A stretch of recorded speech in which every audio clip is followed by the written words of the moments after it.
রহমানের পক্ষ থেকে বিএনপির পক্ষ থেকে 31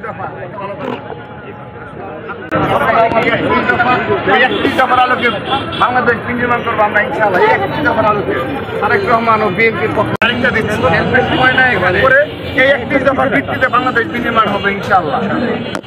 আমাদের রুট ম্যাপ এটা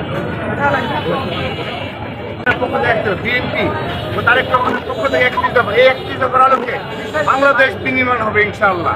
আমরা সেই আলোকে কাজ করছি। নিজে পড়বেন, পরিবার জানাবেন, এভাবে জনগণের ধারে ধারে যাচ্ছে।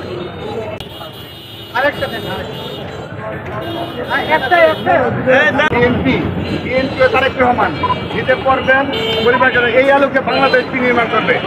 বিএনপি ও তারেক রহমানের পক্ষ থেকে 31 দফা, বিএনপি ও তারেক রহমান আপনারা নিজেরা পড়বেন এবং অপর যারা রয়েছে তাদেরকে জানাবেন।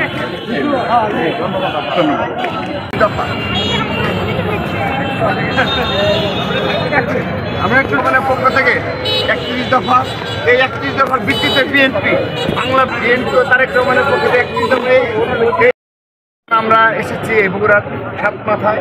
তো এখানে আমরা ইতিমধ্যে করেছি, এই পাশে করে এসেছি। এখন আমরা সাত মাথায় আনুষ্ঠানিকভাবে এই আপামর জনসাধারণের নিকট আমাদের বিএনপির যে 31 দফা রয়েছে, সেই 31 দফা সবিস্তর বর্ণনা করে, যতটুকু সম্ভব বর্ণনা করে আমরা তাদের নিকট পৌঁছে দেব।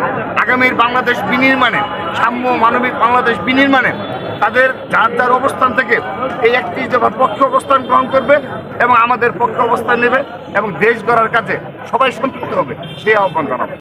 আজিজুল হক কলেজে ছাত্রদলের যে স্বাভাবিক কার্যক্রম সেগুলো অব্যাহত রয়েছে এবং শিক্ষার্থীদের জন্য কী করণীয় এগুলো নিয়ে তারা পর্যালোচনা করছে এবং আমাদের সাথে তারা যোগাযোগ করেছে। আমরা আনুষ্ঠানিকভাবে সেই দাবিগুলো পেশ করবো। হল কেন্দ্রিক সমস্যাগুলো রয়েছে, হলের যে বড় বৃহৎ শিক্ষা প্রতিষ্ঠান, প্রায় 30 একর জায়গার উপর গঠিত একটা শিক্ষা প্রতিষ্ঠান। তো সেগুলোর সমস্যাগুলো আমরা অতি শীঘ্রই ছাত্রদলের পক্ষ থেকে আমরা প্রশাসনের মাধ্যমে সমস্যা সমাধান করার চেষ্টা করব, এই আশ্বাস দিচ্ছি। একই সাথে কমিটি কেন্দ্রিক বিষয় বলে দেখেন, আমাদের এই বগুড়ায় ছাত্রদলের সর্বোচ্চ অবস্থান থাকা সত্ত্বেও কোনো শিক্ষা প্রতিষ্ঠানে ছাত্রদল অতিরিক্ত কোনো কর্মকাণ্ড করছে না। অর্থাৎ শিক্ষার পরিবেশ বিনষ্ট হয়, সাধারণ শিক্ষার্থীদের পড়াশোনার পরিবেশ বিঘ্ন ঘটে এমন কোনো সামান্যতম অ্যাক্টিভিটিস এই 7 নভেম্বর উপলক্ষে কর্মসূচি একটি পালন করেছে। তার আগে যারা বৈষম্যবিরোধী ছাত্র যারা শহীদ হলো তাদের উদ্দেশ্যে 3টি প্রোগ্রাম করেছে।